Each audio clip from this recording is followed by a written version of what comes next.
Welcome back, everyone. Welcome back to the inaugural Black Futurities Conference. Hopefully, I believe you had a chance to enjoy your meal and also network.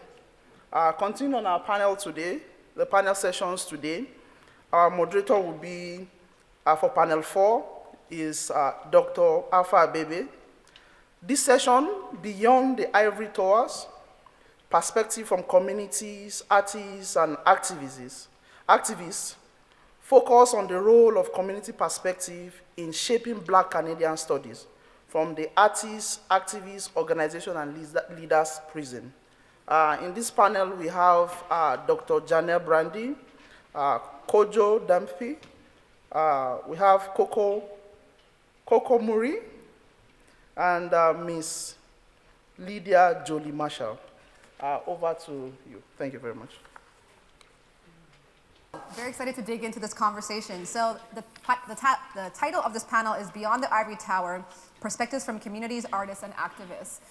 We've been hearing consistently all throughout this morning about how important those connections are, the fact that they already exist, whether or not we privilege them, and how important it is to nurture them and to amplify those connections beyond the ivory tower if we are to imagine something that really has transformative possibilities. So I will start by asking each of you to please introduce yourself however you'd like, maybe in brief though, so we can get to some of the juicier conversation, your name, your institutional affiliation, and just your relationship to Black studies.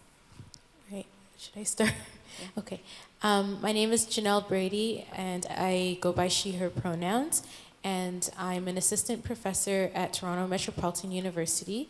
We recently went through a name change. It was formerly known as Ryerson University, but due to the history of residential schooling and settler colonialism and the person's affiliation, which many of you are probably aware, with that history in Canada, the name was rechanged thanks to a lot of activism and organizing.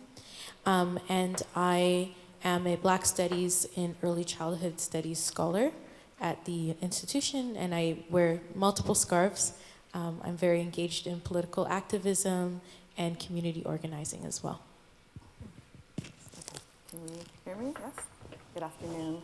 I think the way I choose to introduce myself today is I'm Lydia-Joi Marshall, but I'm not the first Lydia in my family. I'm actually named after my great-grandmother, who is from a small island of Montserrat, any Montserratians, who at the age of 18, actually there were missionaries that came to Montserrat and she ran away to the big island of Barbados. Mm-hmm. So I sit here from a legacy of activism and rebellion, and it kind of is my introduction and way of how I do this work. So I sit as the chair of the Black Health Alliance, which is a not-for-profit organization who we house research in community. I've heard a lot of for us, by us, that's us. So we are not affiliated with any one institution. We purposely and strategically ensure that the conversations and the research that we're doing is in community. Personally, I heard a lot today that most of the researchers in the room are in the humanities. I am not. I'm a basic researcher, love my lab. I'm in human genetics, so my orientation into the conversation is really methodologically looking at what we do. But I did this work at Howard, for anyone who's here, HU, I have to say it at every single talk. And so by nature of that, I'm immersed in thinking of everything that I do through humanities, through social justice, even when I'm with my pipette trying to talk about our people. So that's why I'm in this conversation today. Thank you. Good afternoon. Can everybody hear me? Got a bit of a cold. I'm Collette Murray. I'm also known as Miss Coco in the arts community. I've been in the dance sector for about 20 years. Born in Takaranto, my 20-plus year history. I would say I'm a dance artist, I'm a dance educator, I am also do curation and community arts programming. I'm artistic director of Intergenerational Arts Collective, Coco Collective, focusing on educating organizations, schools, anyone about African and Caribbean arts. I'm a doctoral student in dance studies at York University. So I'm the bridge between you're in the community as a practitioner and you're in the academy. We'll talk about that more. My entry point into this conversation, I would say my research would touch upon dance and masquerade and emancipation, because of course carnival arts is part of my practice. I'm also exploring stilt walking, stilt dance traditions with Moko Jumbi. I do stilt walking, stilt dancing. West African and Caribbean folk dance practices. I talk about, in terms of my advocacy, anti-racism in dance. I'm the chair of Dance Umbrella of Ontario. That's a not-for-profit arts management organization that supports dance entrepreneurs. And I guess I would say my entry point to this conversation is I unapologetically amplify Afro-diasporic dance practices. I talk about, of course, anti-racism in arts and education. I promote cultural arts education in schools. And I also research and write about just different arts practices and creative expressions. That's it? Oh yeah, that's all. There's a lot. Beautiful. Kojo Damptey, I teach the ABLD course, one of the courses. Started teaching it in 2020, and yeah, that's my entry point. I do lots of stuff. I'll talk about some of it as we deal with the conversation. Okay, just Google him then, I guess. Okay, wonderful. So the first question is kind of a survey question, a diagnostic question to understand what you've seen from your perspective. How have community organizations, grassroots organizing, and arts-based practices contributed to Black studies in Canada to date, from what you've seen? And in seeing that and understanding that, do you find that they are appropriately valued and or engaged with? Anybody want to kick us off? Okay, go ahead. All right. So I think community spaces and community organizations, grassroots groups, provide a blueprint for young activists and activists of all ages to really engage with systemic and social issues. And that usually provides an entry point, as many have said already, to the academy. So I say that with myself in mind. When I was studying at York University during my undergraduate years, I started an organization where we were doing some mentorship with youth in the Jane Finch community, which is a neighborhood that I grew up in. And through that mentorship program, it grew, it became an after-school program, it grew, it became a nonprofit program, and we had this beautiful partnership with the local university and a local high school for several years. Through that work, myself and several others started to identify a number of systemic issues that we thought were merely anecdotal, such as academic streaming into lower levels, lower expectations of Black student learners, and so on and so forth, higher forms of discipline.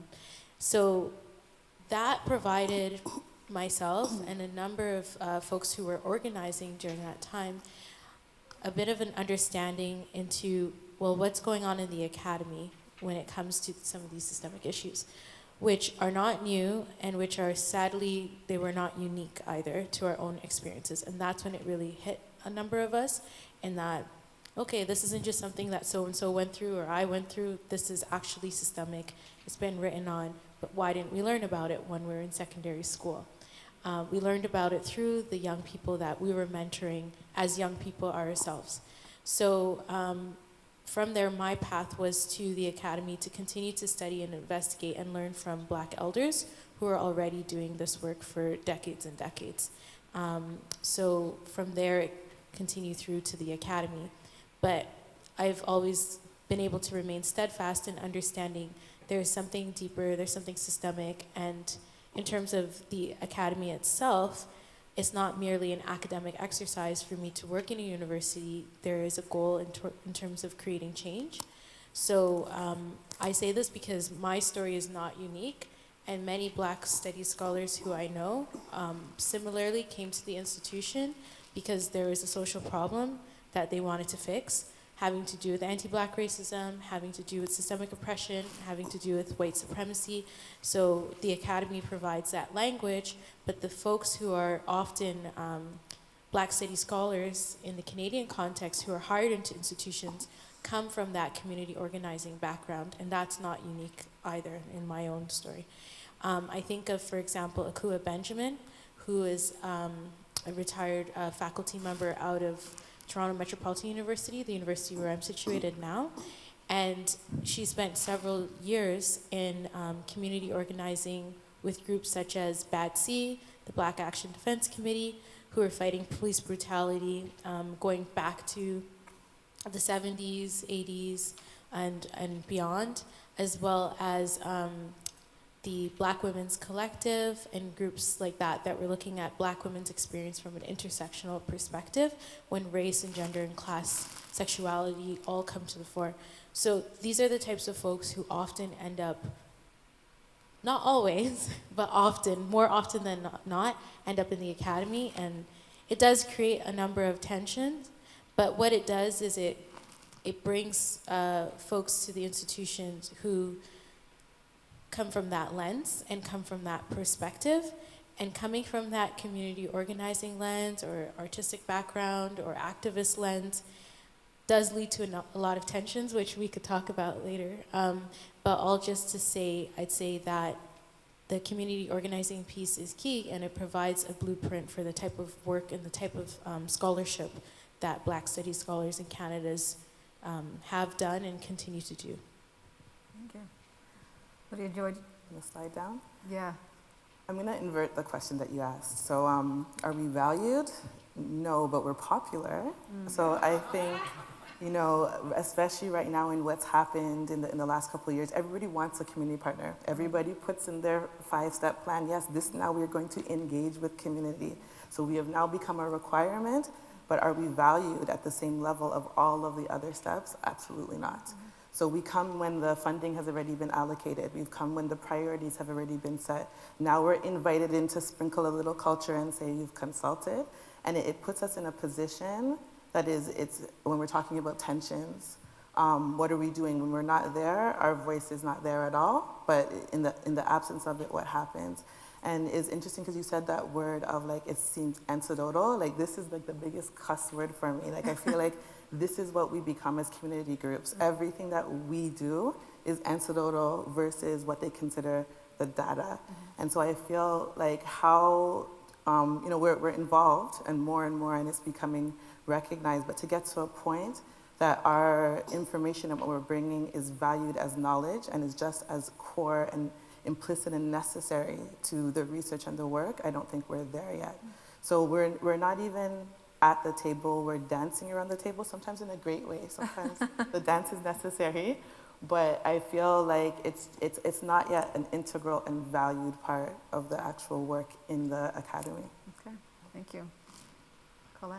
Yeah, I would say to go back to the question, there's been generations of community organizations and grassroots organizations that are artistic that have been doing the work. They're not talked about, they're not documented.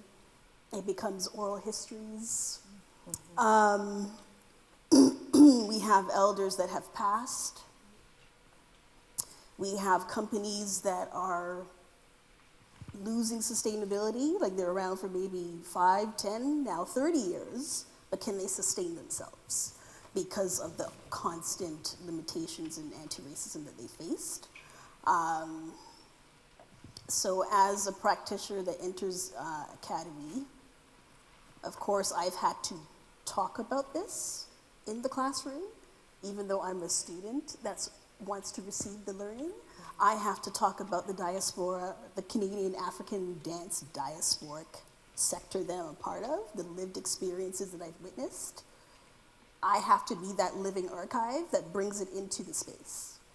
So is it valued? First of all, are people aware of it? Number one, so the erasure part is still there. Community is siloed from people being aware of what they're doing. They see us just as performance. They don't see us as anything beyond that sometimes. So I would say we're not valued. There's a whole number of us that are unapologetically doing activism in the arts.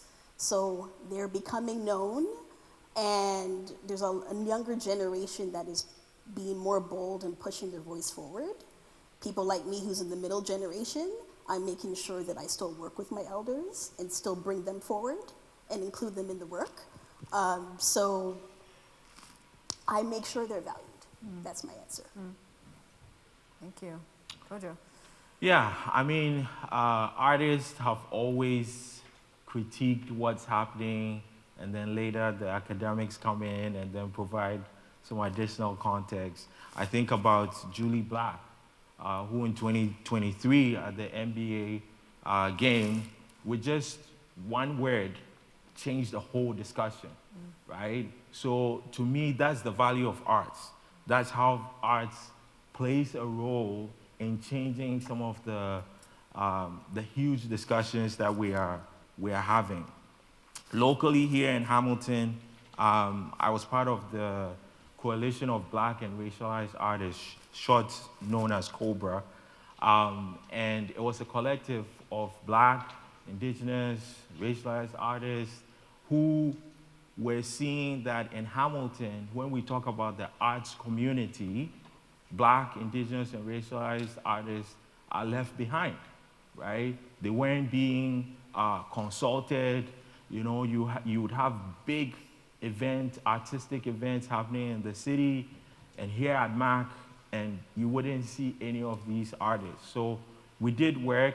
We're no longer functioning, but I think the lesson there is that, and some folks in the previous panels have talked about this, is that when you see that something is missing, you just have to do it, right? Then let things just play out. So we did COBRA. Many of the members now, some work here at McMaster, some have been invited here at McMaster to showcase some of their work. Some of their work is being showcased at the Art Gallery of Hamilton. Others are being asked to do consulting. So I think that's some of the value of arts, and that's some of the value in how social justice interventions from artists, whether it's performance arts, visual arts, or the like, that's how those interventions happen. And then they spare academia to do the rest of the things that academia wants to do. Okay, thank you. You invited us to be unruly, so can I just add another comment? So, just when I'm hearing everybody speak, I think the other thing, like when you're saying how much work is done by the elders and the work that we're doing, and then it's like academia looks to come to validate it. Another sentence that I hear all the time is that there is a paucity of information in our community. When we are that information, we are doing that work, we are doing that research, but yet everybody wants to start a research project and say, hey, there's no information there, without looking at and acknowledging all that we've done. And so I think that's another thing that we're speaking of value. So while we're being given the lip service that it's valued, well, what does it look like when you're now looking for, you know, funding for whatever work that you're doing, and you're saying, look at what I've discovered, look what's completely new, when all of us are already doing those type of work. So I think that's another, you know, we don't have to verbally ask whether we're valued. Our names on those papers when you're discovering our communities, like just Christopher Columbus all over again, right? And so I think those type of phrases and the way we interact speaks for itself of how are we being integrated in the two worlds. Thank you. And I just hearing what everyone is sharing and just reading your bios and knowing who you all are, you see that some of these tensions that you've described, you know, the anecdotal versus, you know, a source of knowledge, the sort of just performance, the artists coming in to kind of entertain us, and, you know, the being popular but not valued, and all of these things, these points of tension that I want to explore in our, you know, next question, are also embodied in as in individuals, right? Because you're in community and you're in the academy. You're everywhere, Lydia, pretty much. In community, in the academy, on so many, various boards and other institutional spaces. In the arts, you're a musician, and this is also you, right? So when we're talking about tension, it's not just sort of this amorphous theoretical tension, but it's sourced somewhere, and often it's us, in us. And so I want to kind of acknowledge that as we're talking about these challenges. So I was hoping we could now, I think we've talked in broader terms about some of these challenges and tensions, but maybe with some more specificity. Can you discuss the points of tension or competing priorities that you have seen bubble to the surface when the community or the arts, the community in all its definitions, including the arts, and the academy have come together around Black studies in Canada? What are some things that you've seen? It doesn't always have to be tensions, but just maybe the different competing priorities. Yeah, I can start there. I think, and I'll use Hamilton as a focal point. I see Dr. Emile Joseph in the crowd. He has actually set the blueprint for talking about those tensions publicly, and also trying to get us to practice what we preach, right? So we're in the academy, we do work, but then we always say, oh, we don't connect it to the community. And during COVID, we said, hey, this is a once in a generational crisis. How can academics, non-for-profits, activists, advocacy folks, public health experts work together to address the fact that we know there's going to be a disproportionate response on Black, Indigenous, and other marginalized communities. And so we raised that, we worked with community, and we had COVID vaccine clinics here in Hamilton. And there were only 2, the whole country, right? One in Nova Scotia and Hamilton. And that also speaks to some of the imaginations of Black studies. When we are talking about Black, we are also talking about other marginalized folks. And I think that's the one of the key things that we need to start including in the discussions of Black studies, the different experiences. I think one panelist talked about the 5th floor, right? How do we actualize that in our work, whether it's research, whether it's community engagement, whether it's writing scholarly journals. After we did the work, Dr. Joseph asked us to write a journal article, and all the community partners were listed as authors, right? So that's the disruption and the practice that we need to see moving forward.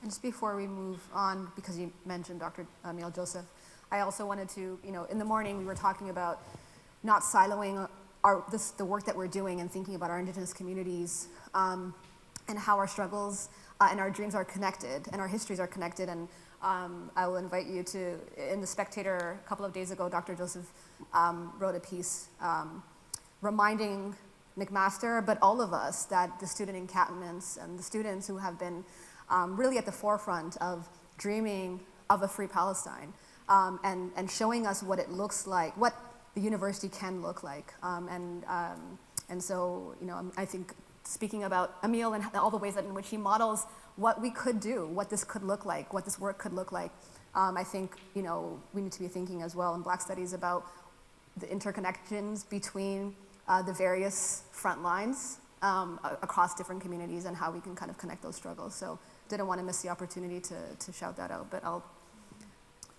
ask others to continue. One of the tensions, and I'm going to use my location in dance predominantly, when you're a practitioner and then you're entering into academy to study in an arts program or a dance degree program, of course you're entering into this white institutional space. And you're coming with knowledge productions and cosmologies from what you know and live in your practice. And then when you come into the academy, the dance program doesn't have that information, doesn't have the faculty who can teach it. It doesn't have in the syllabi references to the generations of different practitioners and artists and companies that have existed. So as the previous panel discussed, the graduate students, you do have to do a lot of your own research. You gotta buy the books. They're not in the library. Self-fund, I've had to self-fund me disseminating my research and meeting the scholars across the world at different conferences. My program wasn't necessarily putting me into those specific networks. I had to do it myself, but that's because I'm a practitioner and I have a wide network. So I just expanded the network internationally to figure out who should I know and things like that. So if I didn't have the confidence to do that, I would be relying on the program to foster and cultivate an environment for me, which it wouldn't have been able to do. So those are some tensions, but it's also hiring practices. So when they go through their equity and diversity work, you want the Black student to be doing the equity and diversity work. We don't want to do that. If I'm gonna do that, I already do that in the sector, I'm paid. I'm not coming into a grad program to do it for free for a program at all. And when you're hiring to have that one token hire, if it's a successful search, you're just using that person and their resources to their network, to their communities, actually taking them away from their community and their practice to come and do the EDI work for the department that continues to resist you in their whiteness. And then they just stitch you right back into the community because there's not going to be a tenured position. It's a contract. Okay? So it's fighting against those types of things. Like everyone sees the popularity of what we can do. Everybody wants to appropriate our practices. But when it's time to come into the academy as an expert, you're just a guest. You're just a guest artist, a guest teacher. They don't want to see that you are someone coming in with this intellectual practice and cosmology and knowledge production that spans across the political, the social, the cultural, the economic, the environment. They don't want to see all of that in the work. They're just, oh, you're just a lecturer, you're just a guest. So those tensions is what's still happening. So even if we have Black studies and there's a great artistic integration in it, we don't want to be siloed just as Black studies because we encompass all things, right? So there's that. Another thing that I'm concerned about is because of the climate of higher ed and how internally you're fighting the bureaucracy just to even have dance studies. Programs, departments, certificates, whatever the infrastructure. What could also happen is you have a few champions, but then those champions get burnt out. And then also, let's just be real. You could have community, you could have academy, there's competition. Who's gonna lead it? What egos are competing against each other? That impacts this as well. So those internal tensions amongst us versus the tensions of the academy versus our practices, our disciplines, whatever have you, all of that intersects at the same time. So it's so complex. Yeah. It's a lot. Yeah. Lydia-Joi, your thoughts? Do I have Always. any thoughts? Always, I know. I think it's to build on all of this. I actually, in the panel before us, there was a sister in the audience who asked about what do we mute about ourselves in these spaces. And I think that's the tension for me. It's like they want us here, but not in the fullness of ourselves. So you have invited me into this space to conform into what you thought would like add to your little, eclectic pot.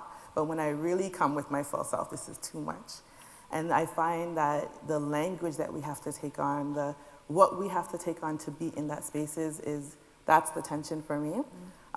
In my research world in the institution, which I do, I'm just not sitting in that hat right now.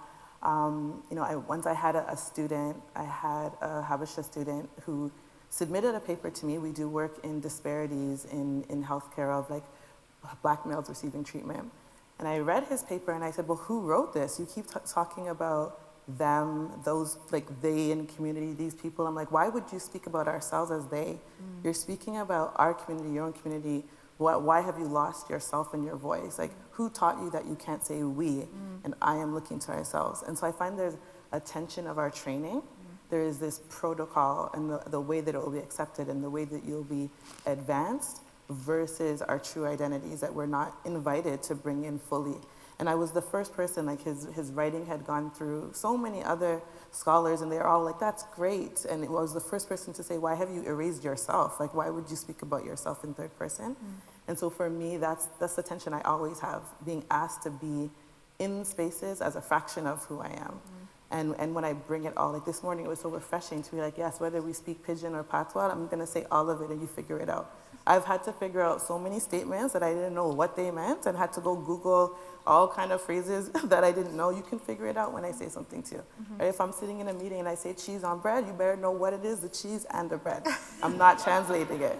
So I just find that muting of ourselves is my greatest tension in these spaces of, do I actually want to be validated here? Do I actually want to be here? While I want to progress and contribute to our community, not at the cost of my identity. Thank you. Thank you. Just building on what everyone has said so far, and Lydia-Joi, you had me thinking about some students who do the lowercase b and black and all that good stuff. They're afraid to use the word I in their paper, and I have to kind of, these are fourth years in their final year, I have to kind of bring them through to, yes, capitalize the B, no, don't say they, read Collins, let's do a read together, and, you know, kind of pick up on those pieces to recenter the self, because like you said, people have to pick up quickly, and our children have and continue to pick up on white supremacy and to learn those cues very quickly, so everyone else can keep up as well. So in terms of the tension that I was thinking about was around just the neoliberalism across all these spaces. So for many community organizations, they're on shoestring budgets, and it's going from grant to grant to grant. There's no sustained, well, for a lot of Black community organizations, there's a lack of sustained funding, core funding, operational funding, and a lot of it ends up being project-based, and it really weighs on community organizations and community organizers to have to constantly be going up for these grants time and time again. And there is that burnout too, and sometimes people just say, well, I'm not going to do this anymore. And because a lot of it is supplemented with folks' own labor, like saying, okay, I'm going to supplement by putting in X, Y, Z, or an additional 30 hours of volunteer time. And I'm seeing a lot of burnout with a lot of community leaders, a lot of our community leaders, and I'm seeing a lack of acknowledgement as well, and that's tough. And then when you look at the academy as well, there's a neoliberalism happening there, going back to what you're saying, Lydia-Joi, with the newness of research and this and that. I'm like, well, I'm going to keep focusing on the same thing until it's not a problem anymore. I don't care. So until we don't have anti-Black racism in early child care settings, I'm going to keep focusing on that. Or until Black feminism is brought to the forefront, I'm going to keep focusing on that. Yes, there are new ways to look at it, but kind of having this way of pushing back against the academy and those constant demands to always go up for what's new. And the demand for the academic on the other side is to speak that language and is to write those grants and is to produce in the neoliberal model. So when I've seen community organizations and Black studies scholars from the academy coming together, often it's like some of you have mentioned, like ownership of who leads and this sort of thing, but also just, well, I need to spend my time doing this, and you need to spend your time doing that. So how do we spend time together doing something where we accomplish a shared goal and a shared vision? So that idea of reimagining and recreating and kind of pushing back against the parameters of neoliberalism, the parameters of always having to produce, always having to compete against other organizations, nonprofits, or compete against other scholars. I love the example, Kojo, of what you said of bringing the community organizations together in the writing process for scholarly journals, because that's also really impactful and beneficial. And if anyone can explain this to me, please let me know at some point offline. But I've seen where a lot of scholars who are not Black, who are white, have community organizations that they partner with and they work with, and then all of a sudden you see that community organization, there's a leader from that group or a lead person from an organization who becomes adjunct in the university. How does that happen? I'll take some notes. Okay, please let me know. I need to understand that blueprint, because me coming into the academy and I say this because I was having a conversation with a friend, and they've said, well, I've seen this happen with a lot of white folks in the academy, not as much with Black folks. When Black folks come into the academy, going back to what you were saying, Collette, around this contract, guest, not fixed. There's a lot of contract labor. There's a lot of temporary labor. There's a lot of precarious labor. But it's not like a fixed type position or a different type of title. And yes, there are cases and examples where it does happen, but I don't think it's happening enough to help strengthen those partnerships between communities and organizations as well. So I'll leave it at that. Yeah, let me add on to that, because first of all, thanks for saying it, so I don't gotta say it.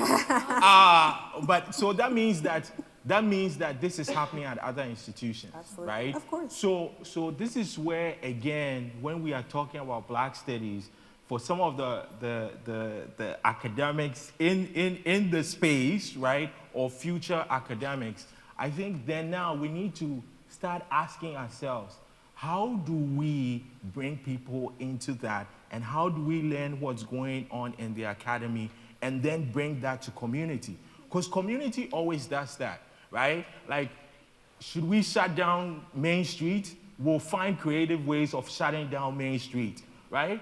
But then in the academy, what's happening is that Black and indigenous and racialized scholars, when they are trying to find those creative ways, they are getting pushed back from deans and provosts and anyways. But I think that's also the key there, right? Because it doesn't make sense to just have the representation or the tokenism of people in an institution when we can't leverage that for the community. And I think somebody asked the question, what is Black studies for? So if we are going to say, yes, I study Black studies, engineering, social science, whatever it is, now how are we leveraging this institution that has continued to put us in a wrong place? How are we changing the tide? And again, I think that is the key. So when folks talk about, are we creating a department, or are we creating a center, or are we creating something that doesn't live in the university but lives everywhere, right? So we need to do more of that. This is great. So I'm gonna queue up a final question here and then save some time for conversation with folks there. And I think these last couple points are a really great way to transition. I mean, I think what I'm hearing bubbling to the surface here is a call to action to this community, right? To think imaginatively beyond the frameworks and the possibilities that have been given to us that we've stepped into. I hear a call to action around, citational practices. We've had that critical conversation in the academy, but are we translating the politic around citational practices when we're thinking about, what's happening in community, what's happening, in artist communities, what have the elders in those communities been doing, and how do we cite, acknowledge, celebrate that knowledge and bring it into the work that we're doing, and to really, really push up against the extractive models that we've inherited, especially in relation to community. So I want us to continue to think about that as we just take a final round of thoughts before we open it up. And I want to ask you, in that same line, in response to the call from this morning to think big. We heard that call from undergraduate students all the way up to our panelists. How can we think big in our imagination? So what do we have to gain if we can get this right when it comes to Black studies? what's possible if we can really get this right when it comes to this relationship between the academy and the community, the academy and the arts, and everything in between? What are some of the things that excite you, maybe that you've already seen, or maybe even only in your imagination? I think for me, I would like to see, and maybe this is a dream, this Pan-Africanism kind of a lens, because I acknowledge that there is the Indigenous Black Canadian relationship, Black settlement communities, of course the immigrant communities, and those of us, even myself, I identify as an Afro-descendant, because I'm not going to ignore my transnational heritages and relationships. I would like to see that we could come together and we all, within ourselves, understand and learn from each other's multi-ethnic, multilingual, multi-everything. Multiple centers, because why does it have to be one? Canada's a large nation. We still have to reconcile our relationship with the caretakers of this land, of all of the lands and all the territories. So we got to work on that too. So I see multiple centers that intersect community, arts, academy, all of it. Yeah. Yeah. All of it. All of it. All of it. But multiple centers as Sure. opposed to one. Yeah. Okay. We're looking at each other. Kojo? I would say we will lose a lot. You know, when I was going to school here, I kid you not, I lived on residence, I did engineering, I would walk from residence to JHE, and you wouldn't see any Black professor, right? Now, I'm happy for students, because they get to see lots of Black professors, right? So we lose a lot if we do not get this right. One of the courses I teach, the first thing we do is a reflection on why they're taking the course. 95% of them say they want to learn about their Black and African heritage. And the main reason is they've never had a Black teacher. They've never been taught about Black history, African history, right? So if we don't get this right, in the academy, in the community, both, right, we are leaving a big hole for not only Black students, but just everyone in general. And we really have to get outside of the box. Some folks talk about how we value our elders. If we do, in the Indigenous Studies program, they have an elder in residence. Why don't we have a grandma in residence? Right? Like, right? So those are the things that we need to start doing so that there is a connection being made. Because without that connection, we're going to be back here in 20 years doing the same thing. I think I was literally, as a continuation of what you were saying, I think the fear is that we create this just elitist academic Black studies, and we are further divided from inviting in the grandmas, the aunties, the grandpas. Like, we are reinforcing the idea that we are not experts of our own history and our own futures. And I think that, you know, I think even in our conversation, like sometimes the fact that we speak about community versus academia, we are the community. And we need to stop speaking of ourselves separately. It's back to this idea of we come into these towers and we put that aside, and now we're like, well, how do we help the people? Like, we are the people, and I think if we do not get it right, we continue that gulf. And what we need to recognize is that many of us have been privileged and been asked to sit in these positions, but we need to bring others along. We need to open up those conversations. If we don't do this properly, we'll just become like other groups who are like, when we're speaking of the Ivory Tower, we're literally looking down. Like, you know, I want Black towers, ebony towers of strength, where it's everybody and everyone feels welcome and doesn't feel separated and doesn't need to speak a certain linguistic to be there. It truly creates an opportunity for us to all be sovereign in our knowledge, to all come together, and that's what's at stake here. We're creating this, and I don't think what we should be striving to create is a replica of those who have colonized us. Like, this is not the goal, to just like, oh, we're now gonna do what you've done and we've achieved something. I think what we want to achieve are amplifications of our own greatness, our own ways, our own systems of knowledge. And if we get it wrong, that's what we're risking, is just replicating those that we don't even want to be that, right? So I think we have to start integrating all parts of ourselves, our community. We are that community, and that not speaking of knowledge and academia separately, so that we're actually bringing everybody together to be part of the conversation. Thank you.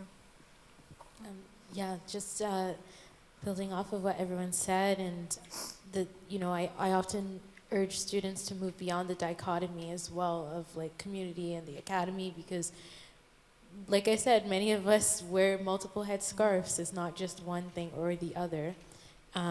As much as the academy will say, I'll say the academy, folks in the academy will say, well, why are you doing that? How does that help towards what you need to achieve? Or why are you spending your time on this? Or are you spending your time on that? So, when panelists you've all mentioned earlier, when folks know full and well who we were before we entered these spaces, our bios are very public and they know which hats we wore, so it's no surprise. So then why are there the questions later on? So I would say, going back to the question around this idea of reimagining and the idea of needing to get it right, like I talked to some Black folks at my institution, and I think there's a feeling of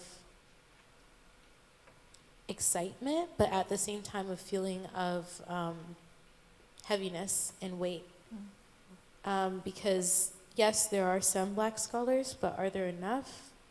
No. So really it comes down to different individuals, and going back to what Kojo was saying, it shouldn't just rest on individuals. We need to leverage different systems and resources so that there's a sustainability model rather than burning out folks through the idea of the extractive practices, because it's not good for anyone in terms of health and well-being and living well and just being okay.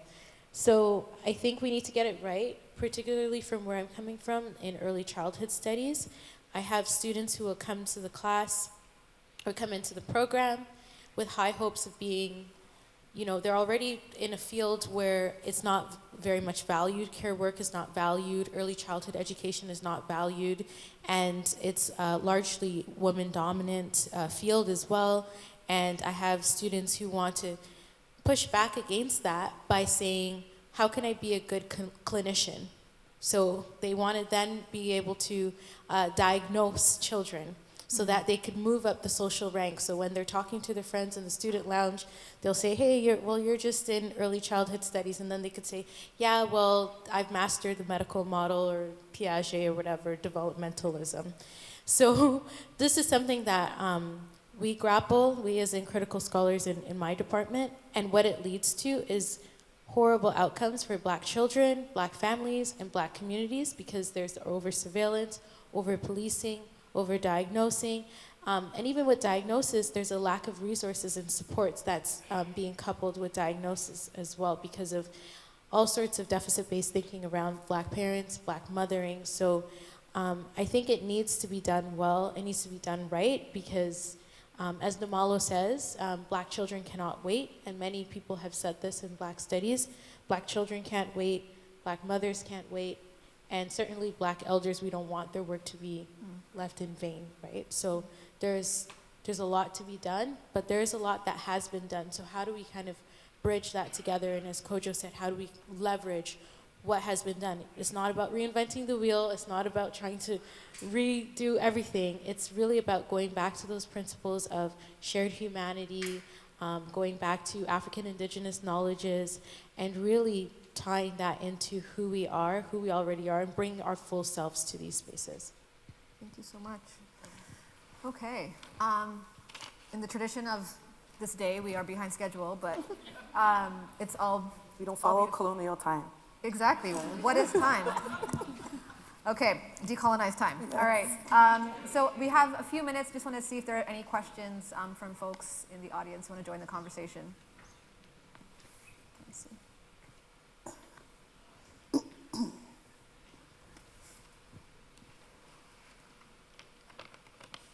Y'all hear me? Yeah. Okay, perfect. Thank you so much for your contributions today. So I'm thinking about the dichotomy, that piece around how the university or the academia and community and how we kind of create them separate, but they're not really, because a lot of the times we're embodying both. And I'm also thinking about how the intentions of academic institutions and the goals of academic institutions compete with the goals of community institutions. Oftentimes what they want, academia, and what communities want, especially Black communities, are often very different. So my question is around the tension and sitting in this space of tension when you're in academic spaces and you are engaging with other academics who might not be coming from a community background and who might not be valuing community as much as you are valuing community, but recognizing that if we're working towards our liberation, community is integral to anything that we do. How do you sit with that tension? How do you engage with that tension of not necessarily wanting to demonize them because of their lack of experience with community, but wanting to bring them into the work and create a space where folks can start to value community, even if academic institutions do not? Is there another question before we take this one? Yes, okay. While the mic is going there, I also just wanted to acknowledge that we have Dr. Ingrid Waldron here with us, who is a professor here in the Faculty of Humanities. And just on this note of, bridging community in the academy, I think, again, Google her. Just such critical, impactful work. And I think one of the things that I've observed in watching how you move through this world and how you do the work that you do is that you just do it. You just do it, right? And I think that's the call to action that we've heard throughout this day. So just wanted to appreciate and acknowledge that and also encourage us to follow in those steps, yeah. Oh, it's my turn? Yes. Yeah, no, I just want to say I'm blown away. This was such an inspiring panel, and it reminds me of the sort of the legacies I feel that I'm building on that have held me up, of Black women who tirelessly dedicate themselves to the uplift of our community. So I just want to thank you for everything you do and for the inspiration. Thank you so much. So maybe if there are any responses to Suzanne's question earlier, we'll wrap up with those. Brief, yeah. I'll go, okay, before I lose the thought. Okay, so I think the piece on the tension, it makes me think of my mentor and doctoral supervisor, Nana George Day. What Nana says is that we're not in these institutions to just, be a part of the academy. We're here to be academic warriors. So what does that mean? That means pushing back against all forms of oppression and being unapologetic in doing so. So when I spoke about the students, I'm glad you asked that question because I don't want to leave it hanging on that note that, the students want to be good clinicians. With the right tools and with the right readings and citational justice and all of these things and having the conversations and having students see themselves through faculty, through the work they're doing, the types of assessments they're getting, the research they're having training on and all those sorts of things, then they're part of that academic warrior movement. So it's not just about me having that conversation with one colleague who's like, oh, you're doing community stuff again? Okay. Just kind of dismissing it. But then it becomes, well, you have a mass of students who are pushing back and who are fighting. And going to what Kojo, you mentioned about where are the grandmas? I'm thinking of other mothering practices. And when I talk about other mothering and talking about Njoki Wan's work and talking about bell hooks and Patricia Hill Collins and all of the other mothers, non-black students see themselves, non-black racialized students, they see themselves in that. They think about the aunties, they think about family members who are non-biological, who help raise them, and then they're thinking of how they can incorporate and bring that into their practice. So then when they're working with children and they see an auntie or someone coming in, they're not going to try to be the clinician. Not that anything's wrong with the clinical side, but they're not going to try to be the clinician that's trying to pathologize black communities. Rather, they're going to think back to, well, auntie helped raise me in this way or that way. It would be amazing if there was an auntie in residence or a grandma in residence. So let's hold on to that. But they'll think back to those practices as part of their embodied practices. I love that you use embodied because that's part of black feminism. They'll think of that, and then they'll be able to perhaps not call CAS Children's Aid. I'm saying it like that, but it is the reality, right? So these academic warriors are part of the movement. So it's not just my one voice kind of pushing back against that narrative in the academy. It's students, and students have and continue to be a part of activism. It's students are the reason why there's a black faculty hire in my department and in my faculty and all sorts of things. In my own position, it came from student organizing years and years before. So that is a huge part, that activism is a huge part of Black studies in Canada. I'll just add really briefly. I think your question directly was, how do we address or those who are not seemingly the same type of activism? I think I've learned to have deep empathy. There's so many different faces of being a warrior. Some of us hold space. Some of us are, marching, laying down. But it takes a lot for some of us to even just be in a space alone. And I've learned to, that conversation for me is, what support do you need, right? Sometimes we start divisions amongst ourselves because our activism is not expressed in the same way. And I think that it is necessary for us to support each other however that looks. And if that was just you showing up in an all-white space and that's all you were able to do today, how can I support you in that, right? And your activism might transform or look differently another day. But I think we have to even acknowledge those types of fights also and not expect it to look the same from everybody.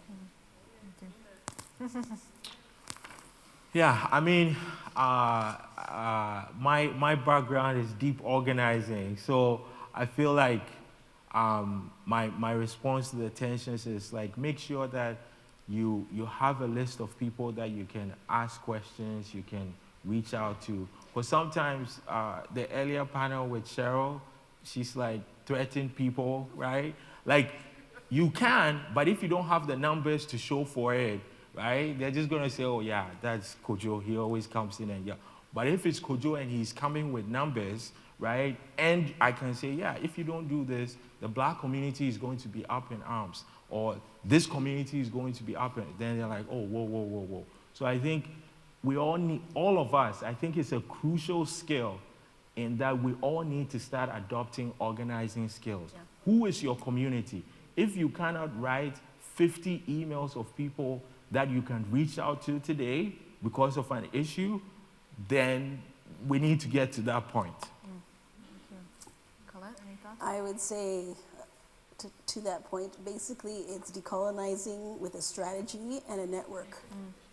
Okay. And you keep going, and you have to find your care supports when you have those moments when you're feeling broken down, and you go back in and continue the work.